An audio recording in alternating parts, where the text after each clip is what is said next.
রাত্র তো আর বেশিক্ষণ নাই। তো হ্যাঁ, শুধু বিচ্ছেদ গাইব, আর কোনো গান চলবে না। এখন থেকে সারা রাত শুধু বিচ্ছেদ আর বিচ্ছেদ।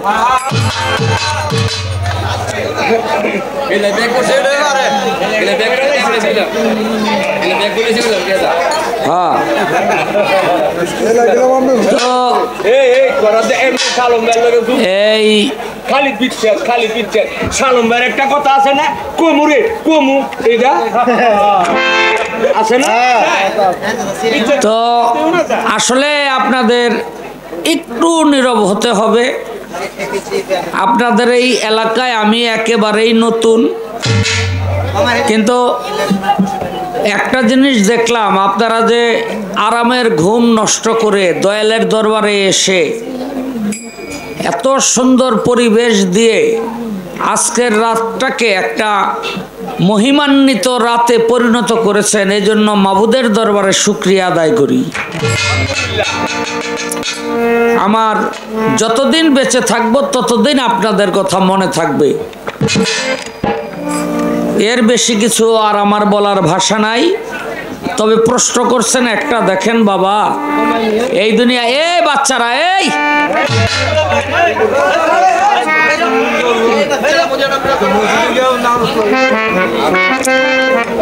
একটা কথা কি, আমরা রোজা করি, কবুল হইল না না হইল তার কোনো গ্যারান্টি নাই। আমরা নামাজ পড়ি, কবুল হইল না না হইল তার কোনো গ্যারান্টি নাই। আমরা যাকাত দেই, কবুল হইল না না হইল তার কোনো গ্যারান্টি নাই। আবার হজ করি, কবুল হইল না হইল তার কোনো গ্যারান্টি নাই। কিন্তু আমি একটা গ্যারান্টি আপনাদেরকে দিয়ে যেতে পারবো, কোরআন এবং হাদিস ভিত্তিক, সেটি হলো আখিরাতে যদি আমরা মুক্তি পেতে চাই, একটা গ্যারান্টি আছে, সেটা হলো নবীর মহব্বত। আর নবীর মহব্বত যার ভিতরে আছে, সে পীর অলি গাউস কুতুবের মহব্বত অন্তরের মধ্যে রাখে, কারণ একই সূত্রে গাথা। তো যার জন্য আজকের পালাটা সেই নবুয়ত এবং বেলায়ে একটা জিনিস খেয়াল করে দেখেন, আমরা নানাভাবে পালাটাকে গাওয়ার চেষ্টা করেছি, তার কারণ আছে। একটা বাবার 5টা ছেলে থাকলে একরকম হয় না, 5 রকম হয় নাকি?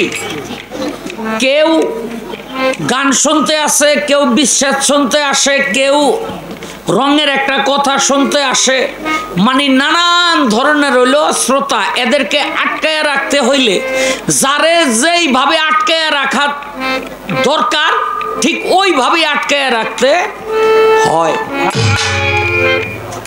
আগের দিনে ওখানে তো আর জামাই গো ইজ্জত নাই, শ্বশুর বাড়ি আগের মতো নাই বাবা, নাই নাই, বুঝলেন? আগে শ্বশুর বাড়ি জামাই গেলে বাবা রে বাবা, গ্রামের অমুক বাড়িতে জামাই আইছে, সারা গ্রামে একটা হইর পড়ে যাইত কি। কিন্তু এখন আর নাই, কোন জায়গাটা জামাই আইছে আর কোন জায়গাটা গেছে কেউ টেরই পায় না। হ্যাঁ, এই যে শীতের দিন জামাই গেলেই তো হোর বাড়ি নারকেল ভাঙ্গা পিঠা বানায়, বানাইতো, বানাইয়া জামাই রে খাওয়াইতো। আরে বাবা রে বাবা, মনে করেন 2-3 দিক দিয়া ঢুকাই দিত খানিয়া জামাই। কিন্তু হনে আর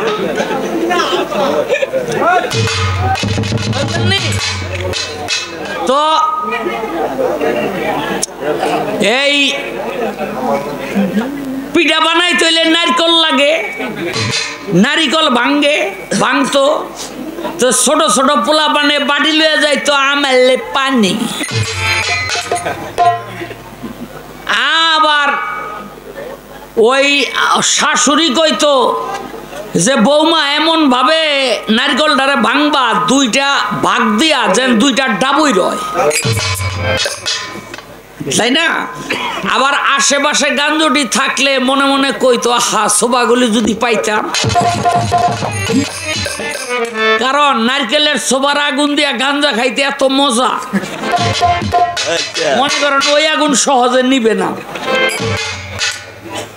এখন এই সোবা আলারে যদি পানি দেয় ও নিব, আর পানি আলারে সোবা দিলে নিব? পানি আলায় সোবা নিত না, সোবা আলায় পানি নিত না। যারে যেটা দরকার ওইটাই তারে দিতে হয়। আমগো বাউল গানটাও ওইভাবেই আমরা গাই। যার জন্য আমি দেখছি খাদিজা ভান্ডারী আল্লাহর রহমত আমার মঞ্চ থেকে কোনোদিন মানুষ যায় না, গেছে রে? কোনোদিন মানুষ যায় না। কেন? যার যেটা খোরাক ওইটা দিয়া হইল রাখি। ইনশাল্লাহ এই পর্যন্ত আইছি, আগামী দিন পারুম কিনা কইতারি না। এখন মিথ্যার আশ্রয় নিয়ে নবুয়ত দেখলো কে? আমি জবাব করব। তার আগে একটা গান গাই। দেখেন নবীর মহব্বত কি জিনিস। মানুষের রক্ত আর শূকরের গোশত আল্লাহ পাক হারাম করছে। মানুষের রক্ত আর শূকরের গোশত আল্লাহ পাক হারাম করছে। সূরা বাকারার 173 অথবা 176 নম্বর আয়াত। এটা আমার কথা না। আচ্ছা, মানুষের রক্ত আল্লাহ পাক কোরআনে খাওয়া হারাম করলো, আর সেই রক্ত খাইয়া কেউ জান্নাতে যাইতে পারবো?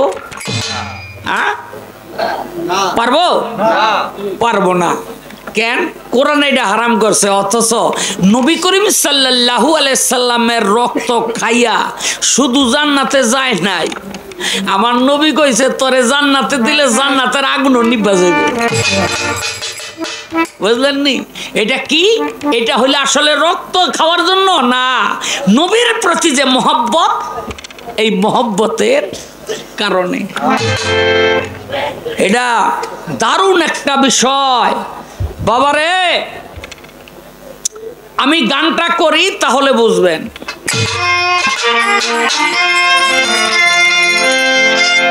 আদম মুসা ইব্রাহিমে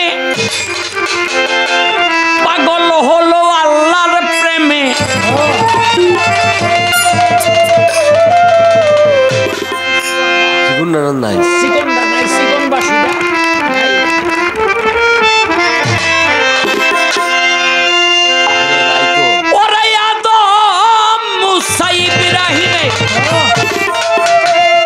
পাগল হলো আল্লাহর প্রেমে। আল্লাহ কয় আমি নিজেই মুহাম্মদের দেওয়ানা। নবীর কথা শুনিলে কাটিবে গুনাহ আমার নবী। নবীর কথা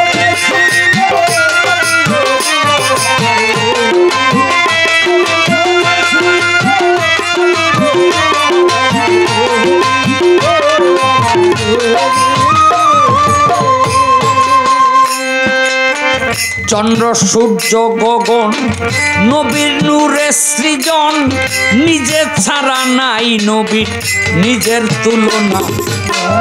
চন্দ্র সূর্য গগন নবীর নূরে সৃজন, নিজে ছাড়া নাই নবীর নিজের তুলনা। রহমাতুল লিল আলামিন ইমামুল মুরসালিন, রহমাতুল লিল আলামিন ইমামুল মুরসালিন। ইয়াসিন বলে আমার ডাকে রাব্বানা। নবীর কথা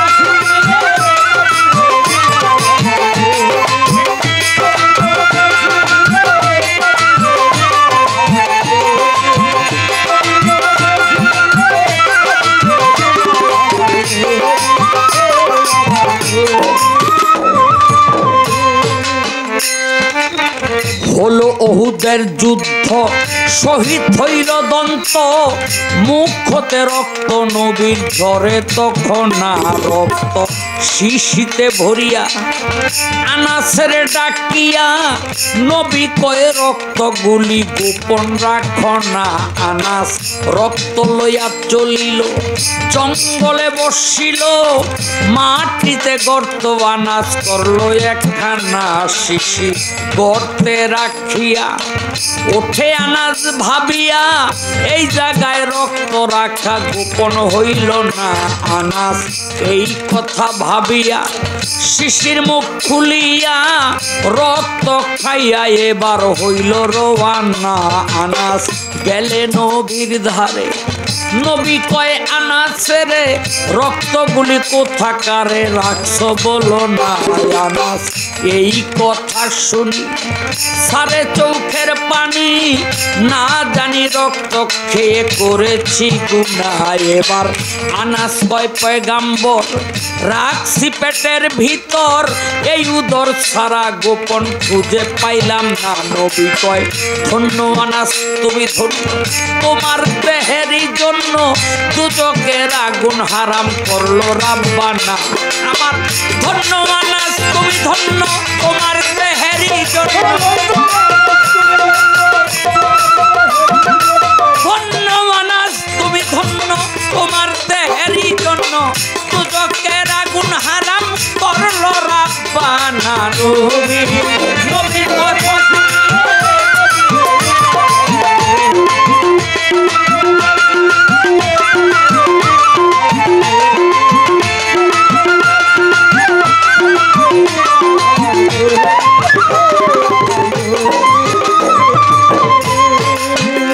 নবীর নিয়ামকের থুথু যদি কেউ আঘাত পাইতো আঘাতে থুথু লাগাইতো আঘাত রইতো না।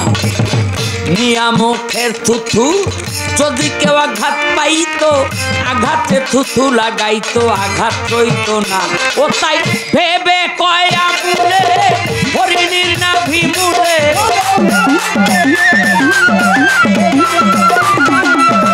ভেবে কয় আবুলে হরিণীর নাভি মুড়ে বলে নবী খাইয়া পড়ছি না।